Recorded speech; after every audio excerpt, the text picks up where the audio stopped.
A police chase through the streets of Davenport. How some neighbors are reacting after it came to an end right outside their doors. Plus, what you need to know before using fireworks on the 4th of July. WHBF is local for you. This is Local 4 News this morning.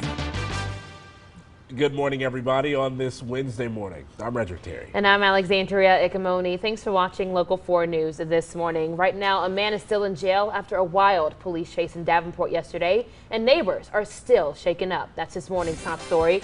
Police arrested 31-year-old William Walter Franklin. He's now facing charges of reckless driving, leaving the scene of an accident, and having a gun as a convicted felon. Davenport police say it started with a 911 call about a possible gun crime on Warren Street. Officers spotted the car they thought was involved and chased it to Lombard and Brady Streets. They forced it onto a sidewalk near Vanderveer Park. That's where Franklin started to run, but he didn't get very far. Police caught him just a block away at Brady and Rush Home. Local 4's Grace Runkle has more on how neighbors there are reacting. It's pretty scary. Police took one man into custody and recovered a gun just one house over from where Rose Bailey lives with her 3 grandkids. A friend had posted that something had occurred on Brady across from Vanderveer. So I said, wait a minute, that's exactly where I live. She saw the crime scene on Pershing last week after a man was shot. This one was almost at her front door. It's just getting closer and closer to our neighborhood and our home. But not everyone is as shocked. It happens. Longtime resident Cindy Kuhn says this street used to be the epicenter of the problems in the 1980s and 1990s. I have seen it from both sides. It has turned around tremendously. The difference now is that crime isn't starting on their street, but it is ending there. There's a lot of people that go through here because of the one-ways. It's not just this neighborhood. It's not just downtown. It's not just the West End.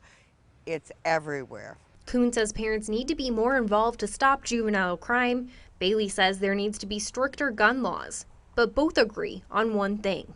The citizens of Davenport are tired of this vicious circle that doesn't seem to end, and it's continuing to get worse. Grace Runkle, Local 4 News. Police say Franklin has faced felony charges before. We looked up his court records and found 7 convictions coming out of Rock Island County. People can now walk the streets of downtown Geneseo after a gas main break forced them to evacuate. Authorities still don't know what caused the leak, but local businesses, City Hall, and the police department were all forced to close. And people were let back in after nearly 9 hours. The streets were blocked until the repair work was finished, and that was late last night. Consumer fireworks are now legal to use in Iowa for the next 2 days, but health officials want to warn you of the dangers beforehand. Genesis Medical Center indicates at least 12,000 Americans will be injured from fireworks during the holiday weekend. A doctor we spoke with says it's important for parents to supervise their kids even when they're just using sparklers. Sparklers can be very dangerous. The heat on a sparkler can exceed any other firework that they have out there. The intensity of the heat can be much higher and can severely burn someone.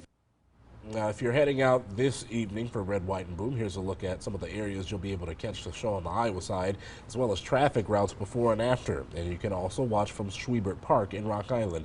Fireworks are set to begin around 9:30. A restaurant here is now temporarily closed after a small fire last night. The chimney at Jim's Rib Haven in Rock Island caught on fire.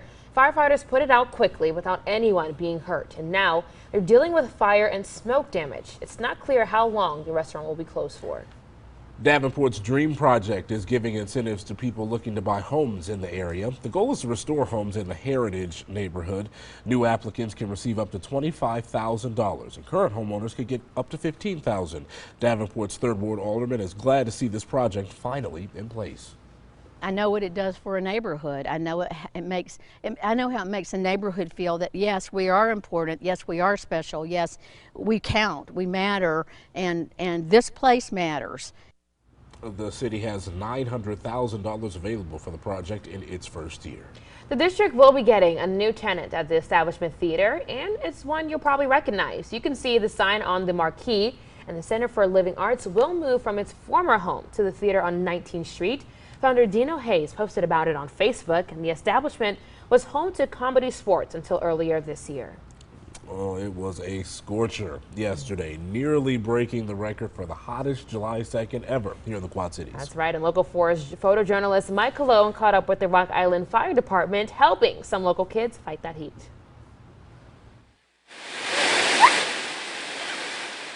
It's a hot day, reaching 90 degrees. A lot of kids are kind of stuck inside trying to stay out of the heat, so we thought it'd be a good idea to open up a hydrant and let some water spray out there in the street and let them come out and play. We just try to hit different areas of town. It's hot for everybody, so we like to move around town and you know, hit different neighborhoods and, you know, hopefully get some kids to come out like you see here behind us and just kind of have a good time on a hot day. We've got a pretty low flow nozzle on here, so, you know, it's probably, you know, 12, 15 gallons a minute is about all we're spraying right now, but you can see from behind me it's enough to keep these kids happy. We rely on the community, they need us, you know, we work together, so, you know, this is a nice opportunity for us to get to know people and talk to people in our Rock Island neighborhoods, you know, when it's not an emergency. Just gives us a chance to get out and meet the, you know, really nice people of this community. And that was photojournalist Mike Cologne. You love seeing the kids just having a good time out there in that water. But I think the water is for all ages yesterday because, boy, was it hot. It was extremely hot yesterday, Zane. I feel like you had to make sure you have your water, stay inside if you can, just because of how hot it was. Yes. Yes, it was hot. We had some 90s for high temperatures, felt like 100+ degrees at times, which is not good for Redrick Cherry. I know he doesn't tolerate that very well. Absolutely not. Good news is it's going to be a little bit better today. Actually, in the meantime, we do have some rain in the form of coming down from some storms right now here in the Quad Cities. Looking across the Mississippi at Davenport, there's some rainfall coming down right now. There you can see it on the radar picture from I-88 east of the Quad City metro area back into parts of, well, let's say Pleasant Valley, Hampton on the Illinois side of the river, and then parts of Davenport and Bettendorf, some rainfall as well, and then a little bit of some cells further off to the west of the Quad Cities. This is all moving off to the east, and this is really the only area of rainfall in the area. So we're kind of isolated, scattered showers right now.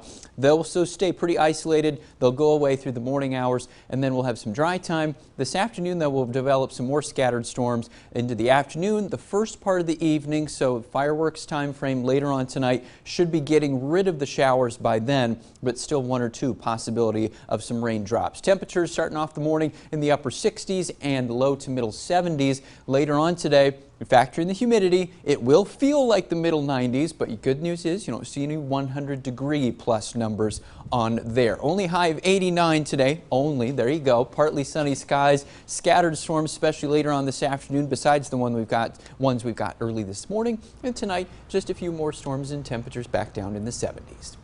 So you may want to bring that umbrella if you're going out to Red, White, and Boom. Yeah, just in case. Can't guarantee you're going to be dry the whole time because like you see right now, I've only got isolated rain chances. Just happens to be in the right spot. If that's on top of you, going to get wet. Yeah. All right, got to be prepared. Yep. Yes. Thanks. All right, coming up, a delivery service to feed your brain. How a Pennsylvania librarian is bringing the books to the kids. Time now is 6:09. You're watching Local 4 News this morning. WHBF is local for you with Redrick Terry, Alexandria Ikomoni, and meteorologist Ash Simpson. This is Local 4 News this morning in high definition.